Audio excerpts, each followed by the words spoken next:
exploring the intersection of AI and HR. This is the AI HR Daily Podcast. Hi and welcome everyone to the third episode of our AI HR Daily Podcast.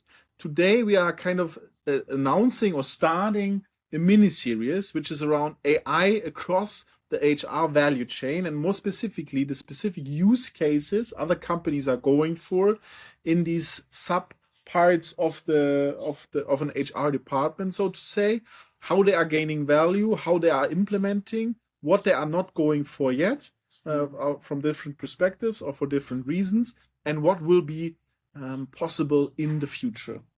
And we already recorded this once for 30 minutes and it was not recording. So now this is going to be a nice recap. And I think we can very much focus now on exactly what is super necessary in the value chain. As Tim said, the value chain is so broad in HR. And right now, no one has really cracked it. Yes. So we will go a bit more into how the outside perception is, how the inside perception is, what steps are super necessary.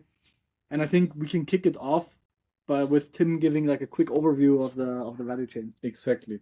So we basically, with our research and the field expertise we gained over the years working implementing AI in the HR space, we identified 10 kind of links where we see AI as a huge value driver in the HR domain. Obviously, starting from the really beginning of workforce planning and being able to really nicely predict who do I need where, when, all in order to, again, be more performant as a company and generate more revenue in the best case as a company. Then the recruiting part of things, where you can leverage AI to recruit quicker and identify better talent much more clearly.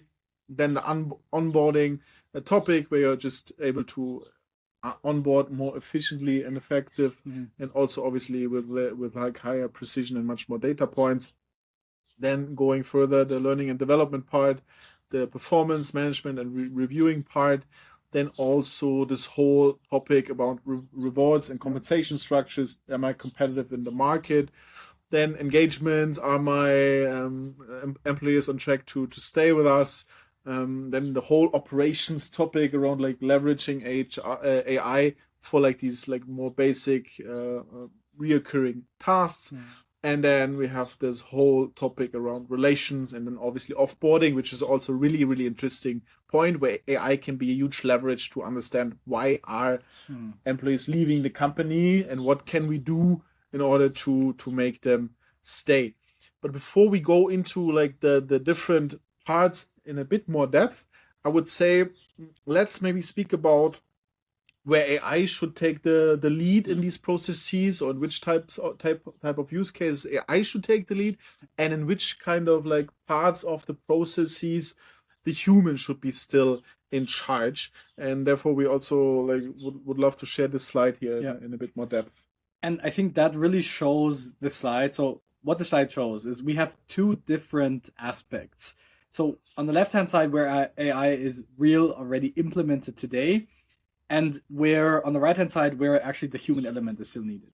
And this is really much visible if you look at more transactional tasks and high-volume tasks versus aspects that are more judgmental and where we still need this trust element. Yes. Because I still think, for example, in recruiting, CV screening and co., I'm very much a fan where that AI can support the recruiter in the process, because no recruiter will manually review 1,000 CVs for a job role. Just not possible, right?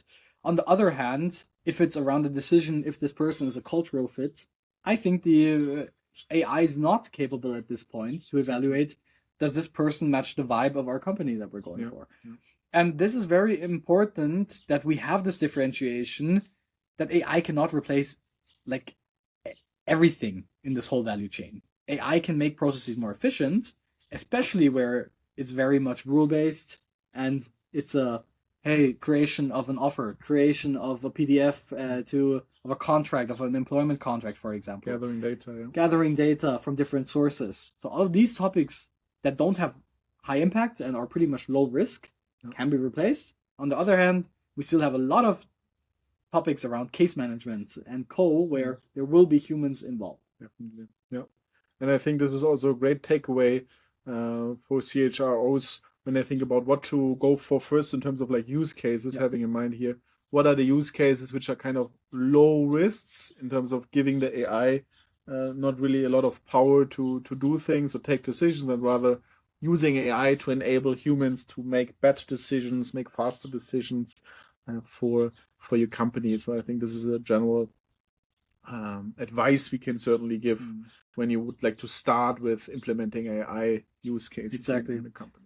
So now in the next process, we can also dive a bit deeper into the low-hanging fruits. So essentially the tasks where AI in the value chain can actually be a help and can be implemented pretty quickly, right? Yeah. So should we go through them one by one? Yes, why not?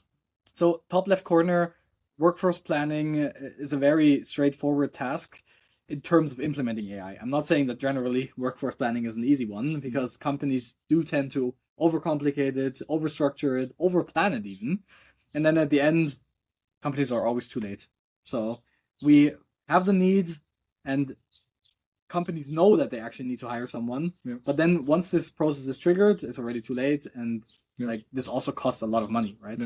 Yeah. So AI, very like outcome driven here. AI can support in flagging this workforce planning and dynamically also adjusting the process. And once we get to this episode where we will talk more about workforce planning in detail, we're also more than happy to dive into what mechanisms we've seen in the market, in corporates that are being implemented right now with AI to make this whole process a lot more enhanced and see this as a flagging, right? This is not a replacement of a human. It's just an early risk warning, I would say. Yes, I love that. All with the goal, obviously, to have the right people in the right place at the right time. Exactly. So they can like add value to your operations as a company. Maybe then looking at the second step here of the value chain, recruiting, right? Again, what's the goal here of implementing AI in this process? It's improving obviously the quality of hire and reducing the time to hire. I think these like the core metrics every recruiting department is looking into, and AI can be here a great leverage to make things much more efficient in a way, or in the first place even allowing to give every applicant a fair chance, right? Because we mentioned this already, right? A recruiter can only look, or a recruiter only looks at the first 100 applicants of a pipeline, closes then the steps and then goes further with these hundreds, and number 958 is never seen at all. And therefore you can use AI to take the recruiter's judgment and requirements and scale them with AI and evaluate everyone on the same kind of like evaluation framework basis, and therefore give everyone a fair chance to be seen. Sure. And then in a second step, having the possibilities to go for like screening calls. I think here the same logic applies, right? A recruiter can only do like X amount of calls a day, and AI can do hundreds, thousands in a day or in weeks or simultaneously even, right? And therefore give much more people the chance to make their case and provide a much more dense data set to the recruiter, which can then make a fairer decision who to go on with. And this is also what we've seen as the first use case that most enterprises also take into consideration. So if someone thinks about AI in HR, recruiting is always the forefront. Everything else follows then step by step. Yes. Coming to the third topic, onboarding mechanisms. So at this point right now, onboarding is super important for every new joiner. Like I, as a new employee in a company, want to feel heard. I want to feel special, that I'm part of a new journey and new part of my work experience, right? And at some points, like we all know these repetitive questions, right? So AI 100% here can dive into being an assistant, if it's a chatbot or a voice agent or a phone number that you can call, where the AI is filled with a ton of context around the onboarding process for specific departments, for specific roles even, and the AI can answer most questions. This also goes across like admin related topics. So we've also seen onboarding agents in place where they've gone into project related topics already, can onboard consultants into projects super quickly. Yeah. So there are different mechanisms what onboarding can actually mean. Doesn't only have to be first day of an employee, right? Yeah. Having access to like project specific data sets like a Confluence pages or something like this. They can just guide you through this. And then maybe two more really interesting points for the onboarding part. Obviously, you can highly individualize the onboarding based on the role and the seniority related to the role. And you can also automatically, with AI and also a lot of deterministic workflows, provision access to certain tools, request like a headset or whatever, these kind of things.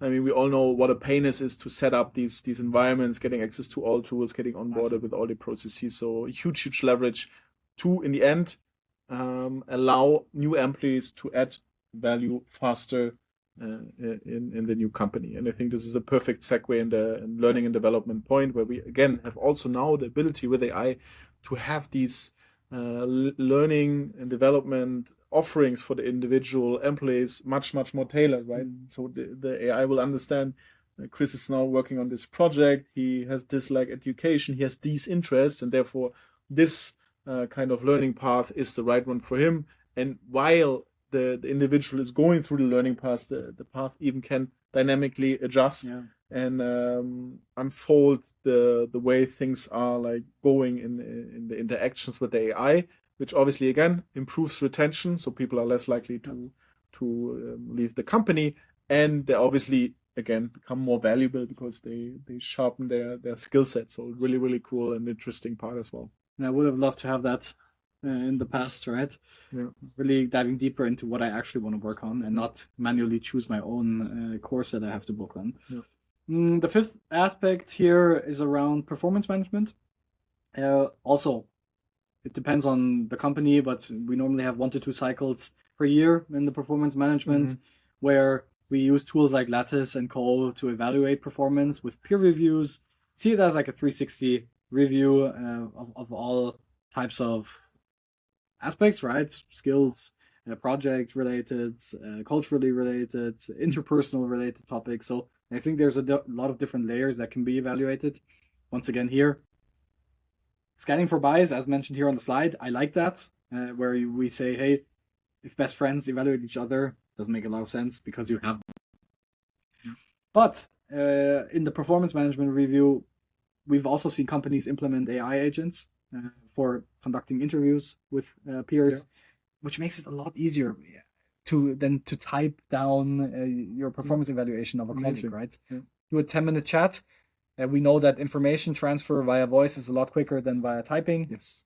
So we see a lot of leverage there. Also, in evaluating the performance reviews, right? To give high-level overviews without bias on, obviously, of what a candidate can improve on and where a candidate was succeeding, right?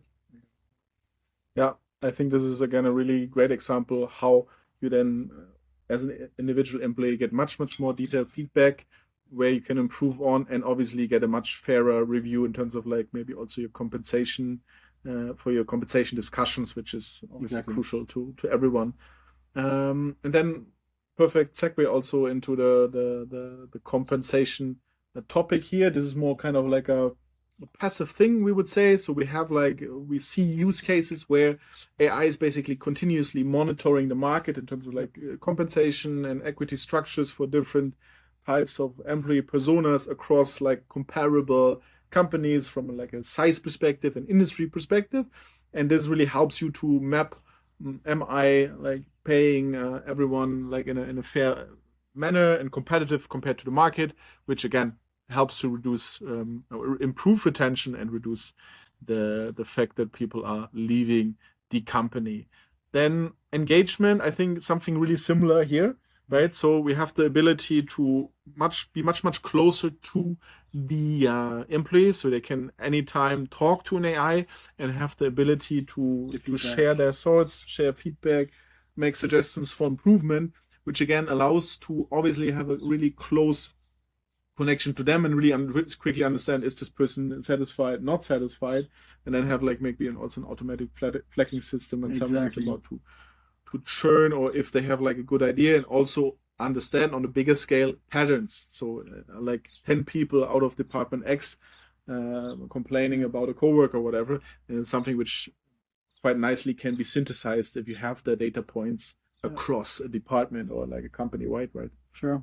So number 8 goes a bit more into the general HR operations, which can go from creating documents, conversating with insurances. So all tasks that are generally related and not super efficient at this point. So here we do see a lot of leverage, but it's also more of a cost-saving activity, right? It's an efficiency improving activity that then leads to FTEs or employees having to do less work and more delegating and managing agents rather than doing the work on their own, right? It's an insanely wide spectrum. So it's like goes from writing Excel formulas to like vibe coding small apps, so others can use this, or it can be used in the company.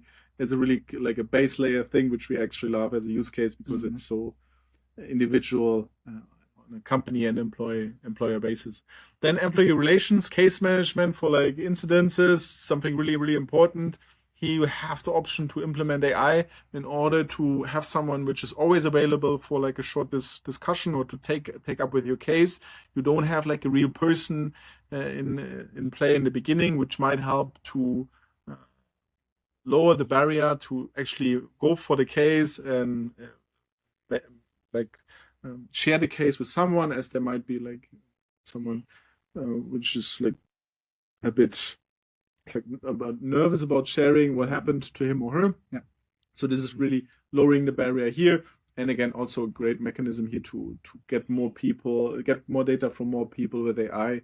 Obviously here, really sensitive and crucial topic. Super you have to really think about how to use AI here and how to use not AI here, but also something which we will go into much more deeper in this episode. For some aspects, human elements are good still. For some aspects, I think we can already leverage AI agents. Exactly. And last but not least topic here, everything around offboarding also can be a sensitive topic.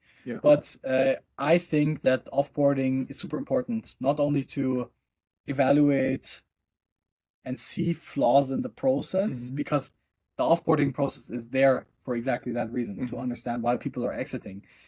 But this also matches with all other parts in the value chain. So similar to what you said with engagement, flagging, different feedback points, for example, that compensation is too low. We have the same here as well, right? Offboarding is a very crucial data point to evaluate a company's health in terms of their employees. And we're going to see a lot more of offboarding as well, maybe even leveraging conversational AI agents to get more data points. Because as we also know, employees are very shy of sharing data when they leave, right? Even though it doesn't work. And also the pattern detection, which you touched on, is crazy, right? So if you see, hey, everyone is going to competitor X, why is that? Deriving actions from there, everyone is going because of like compensation or lack of better compensation, then this is a clear indicator to take some action. Yes, so these were like on a really high level, these like 10 numbers. What we will do now in the future, we will go into much more detail in these future episodes into each of these use cases, understand what is the potential value to be gained of AI with this sub part of the HR value chain. What should AI not be used in these processes? I mean, we touched on this already as well. And what to consider while implementing this. And I think these are like really important things to know and learn about while implementing AI use cases and then also running AI use cases. So really having kind of playbook then at hand, which can be used to implement these systems. It'll be super fun. I mean, we'll go into a lot more detail and really also share our market knowledge. Yes. So we've gone through this process with a ton of companies, different sizes. So I think we can get a pretty good evaluation of what's working, what's not working. And you have to be the forefront if you want to implement something like this. Right? There's always going to be a first mover. And we hope that it's going to be an advantage if you're the first. Oh, thank you so much. And see each other in the next episode. General challenges and